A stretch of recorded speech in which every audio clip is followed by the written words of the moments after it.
میدونستین ادویه هایی که مستمرن و روزانه داری تو غذاهات استفاده میکنی، اگر بدون علم و دانش تخصصی استفاده از ادویه باشه، عوض این که کار ادویه باشد ادویگی کنه، یعنی کار دوا بکنه به بدنت، سم تولید میکنه ها.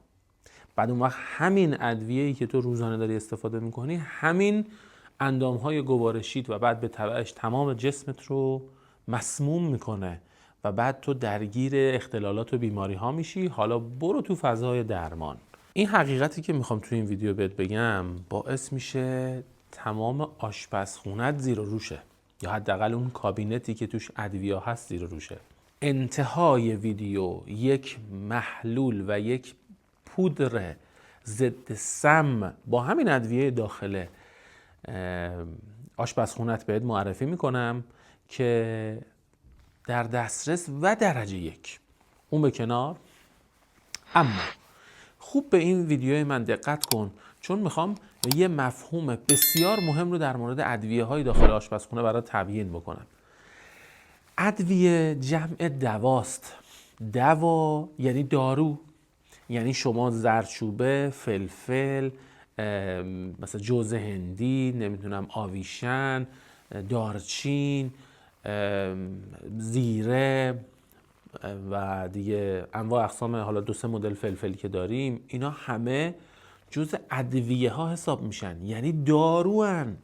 یعنی بدیهیه که ما اجازه نداریم روزانه بی حساب کتاب بدون اینکه بدونیم کی میخواد از این غذا بخوره فقط برای خوش‌طعم شدنش از اینا استفاده بکنیم، بدون اینکه مصلحاتش کنارش باشه، بدون اینکه بخوایم بگیم که حداقلش اینطوری باشه که بدونیم که این چه عارضه ای رو تو بدن ایجاد میکنه، حداقل پیشگیری های دیگه ای رو براش انجام بدیم. نه همینجوری فقط برای خوشمزه شدن ازش استفاده میکنیم روزانه. مثلا بهتون مثال بزنم، مثلا زردچوبه. میدونید زردچوبه که پای ثابت پخت و پز خانوم ها هست، به راحتی میتونه قلب رو از کار بندازه. اگر به کثرت استفاده بشه کاملا میتونه یکی از ضعیف کننده های جدی قلبت بشه. بعد اون وقت برای قلبت که آسیب دید، حالا تو باید بری فرآیند درمان طی کنی، در حالی که فقط با مدیریت مصرف زردچوبه میتونستی پیشگیری کنی، اما نکردی چون دانشش رو نداشتی. یا مثلا فلفل چقدر میتونه آسیبزا باشه برای اعصاب دستگاه گوارشت، یعنی همین روده ها، عصب هایی که بهش وصل هستن، یا حتی معده و همین دهانه ورودی معده، اعصاب خیلی پرتراکمی که اونجا دهانه ورودی معده هست، میتونه اون اعصاب رو آسیب بزنه. بعد وقتی آسیب زد، اون وقت بخشی از حواس و احساس و اون عملکرد اون عضو مختل میشه. بعد یه دفعه فرض بکنید شما گرسنگی حس نمی کنی یا سیری رو حس نمی کنی، بعد در نهایت مبتلا خواهی شد به اختلالات دیگه‌ای به تبع عدم حس گرسنگی یا سیری، و خودت با دست خودت از بس فلفل خوردی مثلا کار گوارشت رو تخریب میکنه. پس هر چیزی حساب کتاب داره. یادمون باشه صرفاً برای خوشمزه شدن نباید ازش استفاده بکنیم. پس تأکید جدی من بر اینه که ما باید بدونیم این ادویه ها تو چه فضای مزاجی هستن و از طرفی یه سری افعال رو هم اینا انجام میدن. یعنی سوای از این که مثلا ادویه ها چون غالبا گرم و خشکن، ادویه ها گرما و خشکی دارن، حالا یه سری کار و یه سری افعال رو هم انجام میدن. مثل همین زردچوبه که گفتم، ضعیف کننده قلب اگر به کثرت استفاده بشه. حالا درسته گرم و خشکه ولی قلب رو هم ضعیف میکنه. یعنی همه فکر میکنن گرمه دیگه، خوبه دیگه، قوت میده، که بگم نه، اتفاقا این ضعیف میکنه. مخصوصا قاطبه ادویه‌جات، زنجبیل ها و فلفل ها و اینا درجات بالای گرمی و خشکی دارن. یعنی میدونیم ما ادویه ها و دواها و داروها طبق منابع طبی 4 درجه دارن. یعنی تو گرما درجه 1 داریم، 2 داریم، 3 داریم، 4 داریم. تو خشکی به همین ترتیب، تو رطوبت، تو سردی فرق نمیکنه. ادویه ها از 4 درجه 3مین درجه گرمی ان غالبشون، مثل همین زنجبیل و فلفل و اینها. و درجه 4 گرمی و گرمی و مخصوصا خشکی میدونید چیه؟ درجه 4 گرمی دقیقاً زهرها و سمها هستن. یه درجه پایین تر از اونها این ادویه هایی که الان اسم بردم. یعنی کاملا استعداد اینو داره که اگه شما هر روز زنجبیل بخوری، هر روز فلفل بخوری، به خاطر کثرت استفاده و زیادی استفاده از این ادویه ها کاملا مسموم بشی و همون جمله‌ای که اول گفتم کاملا سم تو بدنت تولید بشه عوض خاصیت زنجبیل، عوض خاصیت فلفل. پس خیلی باید مراقبت بکنی از این اتفاق که من نباید افراطی بکنم. خیلی خب راهکارش چیه؟ راهکارش اینه که یا تنوع بده. امروز غذاتو با فلفل خوش طعم کردی، فردا غذات رو با یه ادویه دیگه خوش طعم کن، پس فردا یه ادویه دیگه. نذار بدن عادت کنه به یه ادویه، نذار عادت بکنی که اصلا فلفل نباشه من غذا نمیتونم بخورم، حتما باید فلفل باشه. این غلطه.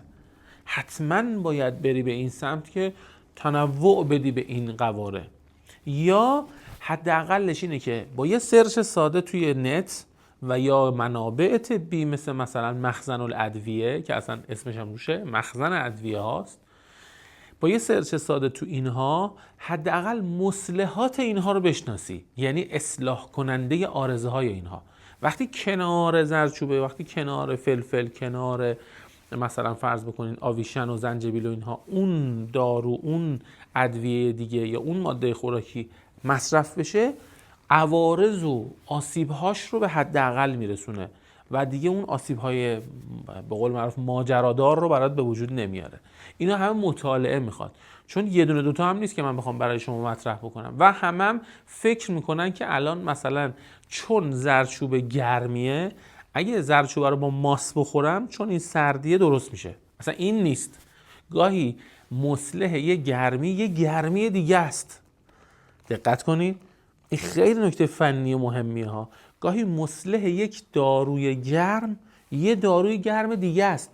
اصلا از ذهنتون بیارید بیرون که هر سردی مصلح گرمیه یا هر گرمی مصلح سردیه. اینا نیستا. تو منابع که وقتی بررسی میکنی گاهی اوقات میبینی برای یه فلفل یه مثلا فرض کنید عسل رو گذاشته به عنوان مصلح. میگه خب عسل که گرمه، چرا تو اینو با خیار بذاری کنارش؟ میگه نه دیگه، اصلا فضا گرمی و سردی صرف نیست که.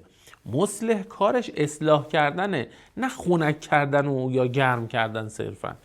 متاسفانه بر اساس دیتاهای اشتباهی که توی فضای همجوری یله و بی قاعده مجازی پره، خیلی ها فکر میکنن هر سردی جاذب و اصلاح کننده در حقیقت گرمیه که این باید حتما تو ذهنها اصلاح بشه.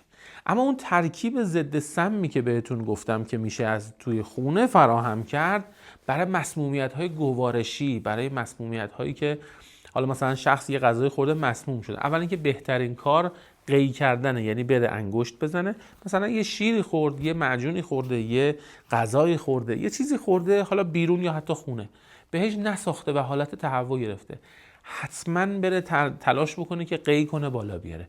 این کاملا صورت مسئله رو اصلاح میکنه. اگر به هر علتی نشد یا مثلا زمان گذشت و این دیگه از معده عبور کرد، یک ضد سم خانگی که در دسترس همه هست، ترکیب تقریبا 50-50 پودر آویشن و پودر نمک طبیعیه، پودر نمک سنگ یا نمک دریا با پودر آویشن ترکیب بکنن و در حد یه قاشق چایخوری کسی که معدش عفونت کرده استفاده کنه. مخصوصا اگر استمرار داشته باشه، یعنی هر روز استفاده بکنه، خیلی عالی میتونه کمک بکنه برای پیشگیری از مسمومیت ها یا حتی اصلاح مسمومیتی که تو گوارش اتفاق افتاده. پس گاهی با همین چیزای ساده میشه کارهای بزرگ کرد، ولی حواسمون باشه که این چیزای ساده حساب کتابش رو بدونین. من یه دوره ای دارم به اسم آشپزخانه داروخانه 2. شماره 1 انقدر درجه 1 بود و انقدر حرفه‌ای بود محتواش که اصلا من بردمش توی دوره جامع طب اسلامی ایرانی و اونجا دانشجوهام تو فضای تخصصی یاد میگیرن. ولی 2 رو اختصاص دادم به، چون 1 یه سری گیاه ها بود، نزدیک 20 تا گیاهه، اما توی 2 اختصاص دادم به همین ادویه هایی که داخل آشپزخونه هست، همینایی که اسم بردم و یه چند تا دیگه. فکر می‌کنم 10 15 تا 7 10 تا دقیقش تو ذهنم نیست، از ادویه ها که دقیقاً چی کار میکنه، چه طبیعتی داره، تو چه گرفتاری ها و اختلالات و بیماری های کمکمون میکنه و به قول معروف مضراتش و آسیب هایی که احتمالی بزنه چیه، مصلحاتش چیه، همه رو کامل جامع توضیح دادم که اگر خواستین حتما کامنت بکنید که توی کامنت، تو پاسخ کامنت ها براتون لینک ثبت نامش رو ارسال میکنم. دوست داشتید میتونید برید و استفاده بکنید. ممنونم از اینکه وقت گذاشتید این ویدیو رو دیدید. چنل سابسکرایب من فراموش نشه. حتما ویدیوهای مرتبطی هم ساختم که اگر دوست داشتید اونا رو هم ببینید. یا علی.